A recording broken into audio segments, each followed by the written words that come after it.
right, so we've got another week of the Conquer Risk podcast from Potomac. Manish, I appreciate you hopping on board. We always try and find topics that are sort of top of mind or in the news right now, and something that is important to us is the use of social media. So we're really picking on something this week, specifically LinkedIn, because we do use LinkedIn a lot. And this was your idea that you had seen a little bit more than I had. So why don't you dive in on why you wanted this to be the lead topic for this week? Well, there's been a lot of chatter on Twitter recently about LinkedIn, specifically people being annoyed about the DMs they're getting from random people trying to pitch them things. And then the conversation sort of evolved into, LinkedIn being useless. It's an online resume. I never log in. And I just think financial advisors who have this attitude towards LinkedIn, they're missing the boat. And I think they have it all wrong.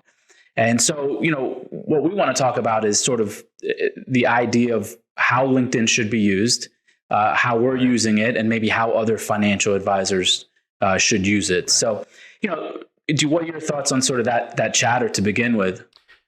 Yeah, I think, well, first, is there anybody but me that finds it humorous that the complaints are happening on Twitter? No. as opposed to LinkedIn? Like, make a post on LinkedIn that please stop bothering me with sales pitches. Yeah. you know. So anyway, LinkedIn, I think, is a really good tool, right? It originally was created, I think, primarily, at least my perspective, was the resume sort of situation, right? I'm going to put my information out there and I'm going to connect to people when I'm looking for a job sort of concept.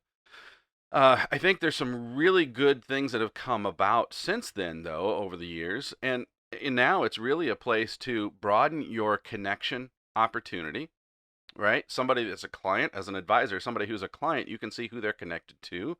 And not that you're going to go out and go, pound those people for sales, but at least it gives you some idea of other ideas to explore for marketing. Right? Maybe you didn't realize that they're connected to three people at the hospital or your local the business that you were interested in anyway. But also, I think just simply from content perspective, right? It's a great place to expand your connections so that if you are producing content, whether you're a financial advisor trying to give some concepts about financial planning or ways to use it or ways to be prepared financially, be in a better position, or you're a consumer of content. I think LinkedIn is a great spot, and that's really where we sort of jump in, is the creator of content. Well, yeah, let's back up a second. So first and foremost, LinkedIn, like you said, started as just a job posting, right? An online resume. And there are a ton of advisors that have continued to treat it like that. They create it and then they do nothing with it. And what it's turned into in the past couple of years is more of a content publishing platform.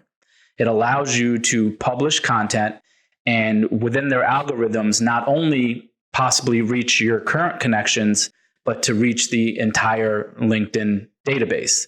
And so if you are creating content, LinkedIn gives you a tremendous opportunity to get that out there, to get your word out there, to get their story out there. And so one of the things with the chatter that sort of is bothersome is, first and foremost, it's free. So, right. And no one's forcing you. So if you don't like it, leave. Stop. You don't need a profile. Get off of it. And so the complaints about yes, listen, no matter what platform you're on, there's going to be salespeople who try to get access to you. That's just how the world works, right? But to back to the chatter, I think it's important for financial advisors to your point, focus in on the content creation and distribution. And before I pass this back to you on your thoughts, I want to make sure I get one point across with content creation. If you are using a canned content creator that you're forwarding out and posting that 99 other advisors are also doing, that's not creating content. There's nothing unique to you. There's no story to you. They're actually even using the same image that the 99 other financial advisors are doing. To me, it's actually, I don't know. Some people say it's better than nothing. I don't know. I think nothing is better than doing that shit. Yeah, so we have a little bit of a jaded perspective, and that's primarily because, of course, as you can imagine, we are connected to lots and lots of advisors. So the FMG suite specifically, while it's great content, I do see the same thing over and over and over and over in my news feed because I'm connected to advisors who are using it. Now, the average client probably isn't connected to multiple advisors, but if they ever do by chance, the odds are high they're going to start seeing the same stuff, and you suddenly don't look like an original creator or someone who's providing a great value. Instead, you're paying for a cheap service that well, let me that stop you sticks right stuff there. out You there. said something that I want to touch on, the Yeah, average client looking at it. And to me, you should not look at this as a way to get clients directly. And what I mean by that, this yeah, is a way to tell your story. Everyone has a story, right, right? You might not think you do, but everyone has a story about how they approach not only life, family, business, financial advice. Everyone has a story. So this is a way to approach that. And through sort of the spider web of social media, when you put your story out there and your content out there, eventually when someone's in need will come around, right? And they see their content, they're like, let me engage with this person. But what happens is people post one thing about, my thoughts on Social Security, and then they sit back and I had one like and no one contacted me. This is a waste of time. And this is why the people that survive in this game are the ones that do it over and over and over again. Just like with this podcast, right? I mean, we talked about this the other day. The average podcast lasts 7 episodes because it's hard. People quit. I mean, we have 5 subscribers on YouTube. Like, I mean, right now we have 5 subscribers. So technically, for the amount of time, effort, and money we're putting into this, the ROI right now is not there. Right. right. And so with LinkedIn, it's sort of the same thing. We see this, you and I see this with advisors all the time. Oh, I tried that shit. I posted a couple things and I didn't get any clients from it. Well, yeah, and I think you've only got so many chances to be real, right? You've only got so many chances to be real, and this is one of those opportunities. And what I mean by that is, yeah, you can share a great story that somebody else wrote, or some other what I'll call major provider, a Forbes or something like that, right? They wrote a great article, and you want to share that. That's cool enough, and then you can put your thoughts on it. But there are also opportunities like what I always find funny is to watch what happens. I posted, actually shared an article that was written, and I don't even remember who did it, but it was about living the RV lifestyle, right? Full-time RVing, which my wife and I do. And so I shared that, and the comments that I referenced was a heads up for advisors, right? I mean, this concept, it's obviously really popular, but you need to have a financial planning backbone to it. Because if you go into this with no concept of cost, structure, budgeting, oh, dare I say that word, right? You're setting yourself up for failure. That was the most popular post that I've made in probably 6 months, Mm-hmm. right? It wasn't anything about Potomac. It wasn't anything about sales, but it was telling part of my personal story. Hey, here's a good reference. It's not exactly the way we do it, but here's a good reference for those that are paying attention and are interested in RVing. It was a way to help tell the story. Well, and That's how you build real connections. correct. And that's the second part, Make one, right? Content not and make one engage. connection. Right. So not make one connection and then hit them with a direct message to say, hey, are you interested in buying my product? That's bullshit. And that's It's not going to work. I think that's what the Twitter complaints are about to begin with, is the whole, Right. message and then immediately start selling. And those people aren't going to be successful on LinkedIn to begin with, right? And then you just say no and move on. But I want to touch on your point about engaging. Yes, you put the content out there, but it's not all about me. Let's put something out there about me and see what happens. You have to engage with other people's content. You have to look at something that you like. Tell them you like it. If it's a good video, tell them, yes, good job. Like try this, and this, or where'd you get that audio track from? I mean, you have to, it's real. To your point, it's real. You have to act real. You have to treat it like it's a social conversation and you are engaging with that person. And in return, you get those sort of traffic to your own content as well. Right. And you have to be, I think you have to be open. I had someone reach out to me who was an investment analyst. He lives in Canada, a couple of days ago. And so I did send him a message because I wanted to learn a little bit more about what it was that, he found interesting from us. Did he see a podcast? How did he find me? Well, I was a suggested item on his, on his list. And so he kind of looked at a couple of things and again, not that we're going to do business, but it's an opportunity to broaden your horizons Correct. a bit and learn something, Yeah. right? If you suddenly figure out that you've got several people who are asking to connect to you, and they're all seeing the same piece of content or they're all connecting to you for the same reason, then maybe that's a clue you should create more of that kind of thing. And that's where this comes in. Is it a time suck? Yeah, it can be. Is it hard? Absolutely. You might want to. I don't know if you want to talk about the microphone uh, deal that you ran into the other day. Somebody was complaining about the microphone problems that we had, that they had, and we understood that. But these are the kinds of things that again I go back to be real, and that's what makes this successful or makes it a failure. It's amazing to me how many advisors, and I give this, I make this statement as a challenge. How many advisors don't even have their own picture on LinkedIn? If you're not going to put a picture on LinkedIn, why are you even bothering to put, and you're not going to put any content on there, why are you even putting yourself out there? I would say cut the whole thing, delete your profile, And move and on. just not be Well, there. the number Right, one, the because number one you're setting complaint, yourself up for failure. the number one complaint or pushback is compliance, which I think is bullshit. I mean, listen, if you don't make anything promissory, if you're not talking about performance, if you're not talking about things like that, there are no compliance issues, and I think the biggest roadblock is people aren't self-aware. They're too concerned about not getting any likes or what people think about them. They look bad in a picture or in a video, or they don't know anything about the topic.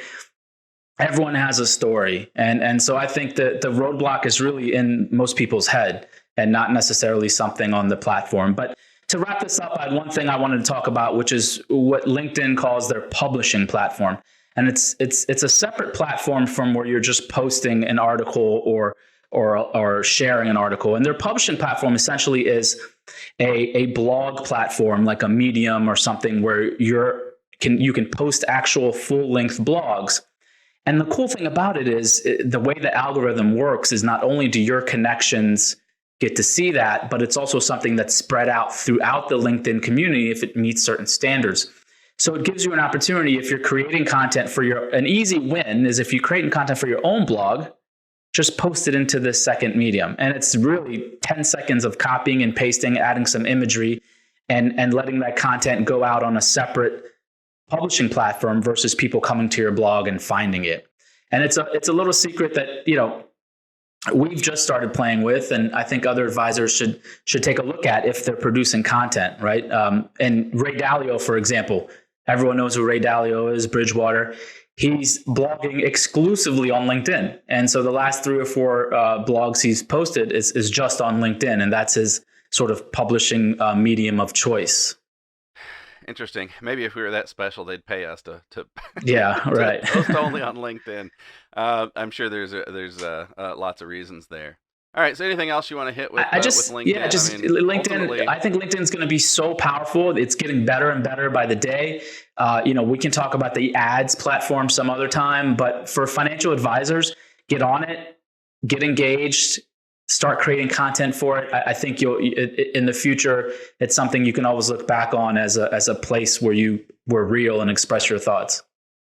Right. And I would again, just to summarize, add to that, if you're not going to post content and you're not going to put your picture out there, delete your profile. Just get out. Don't even be out there. Yeah. Right. Because you're creating a scenario that is worse for yourself. It looks poor when some doctor or physician or other employee of some sort, a small business owner goes out, they've got their stuff out there, they've got their picture in contact, and then they see you with this, blank whatever. It doesn't look good. So just a little tip. All right, so as we move on, the second thing, we're really sort of taking a step back to a former podcast that we did, which was Would You Loan Somebody $10,000 for $8? And the concept in that podcast was all about us explaining as a great tool for advisors to consider the value add of getting more of your clients to use online banking services. There's a lot of really neat opportunities there that they can earn a little bit more money. It's just as simple as using a bank, et cetera, et cetera. You can watch that podcast. We'll put it in the show notes. But we're sort of seeing another extreme. I've had this come up a couple of times recently. And the other extreme is online advertising at all. And I'll say online advertising versus disclosure.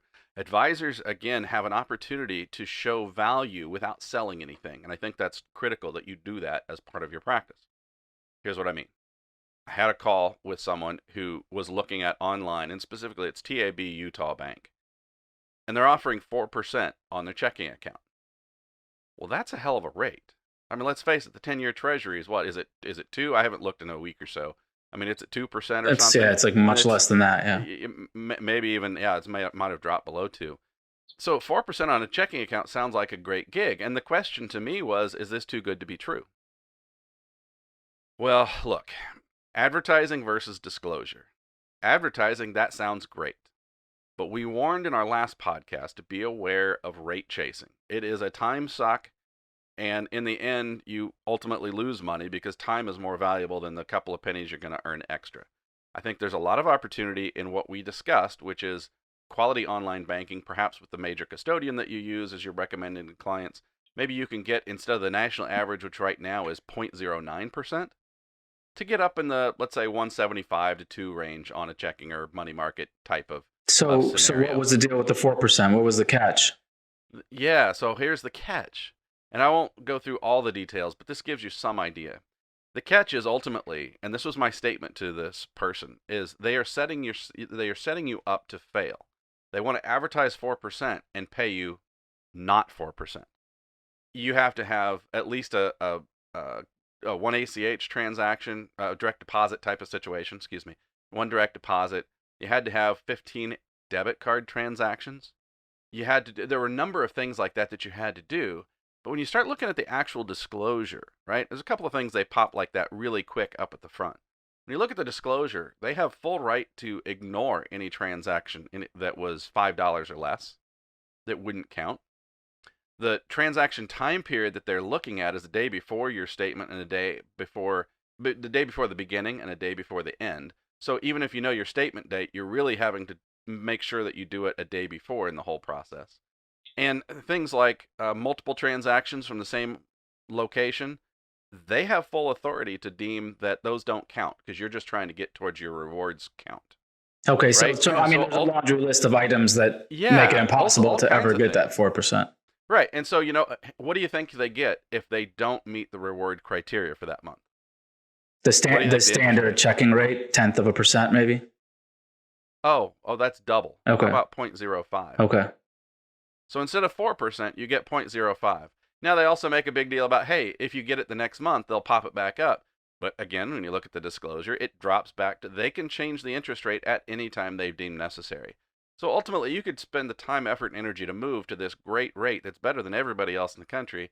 And, well, next month they just changed their mind. Here's my 2 cents. So we talked about this the other day. Major custodians have money markets that are all paying, they somewhat track the 10-year. You're getting 1.5%, 2%, depending on what that is. Whatever. I mean, you can put some money in some online place and get a little bit more. It's a waste of time. I mean, do whatever's convenient for you, but it's not a waste of time to find a higher rate within your current setup, whether it's a money market of some sort. But yeah, these charlatans are probably going to pop up all over the place now, promising these rates. And then, good research on your part. When you find it, when you read the disclosure, it's really nothing but hopes and dreams. Right. And likewise, I mean, again, if you're only getting the national average is 0.09, so basically 0.1%, in this case, it could be even lower. Maybe there's a lot of them that are probably, a tenth or 20 basis points or something. Oh, that's fine. If you can get 175 or 2, clearly that's, 10 times the rate. Well, that's worth it. And it's simple. But here's what I found interesting, right? We just talked 2 podcasts ago was the inverted yield curve discussion. I told the same person that they need to look at their local bank because they were using a local bank that I'm familiar with. I said, look at their CD rates.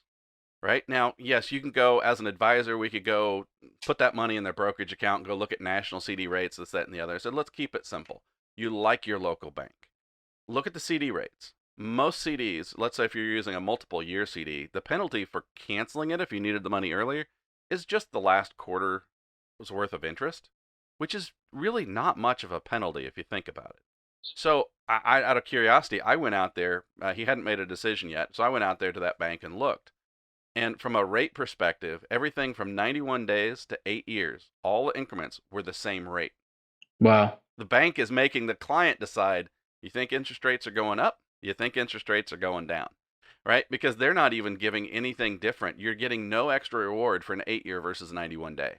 I found that profoundly interesting in this market environment, right? What are interest rates going to do? That bank was not willing to make a decision. Of course. Okay, well, let's move on. This So, was supposed to be a small edition. So what do you got for recommendations?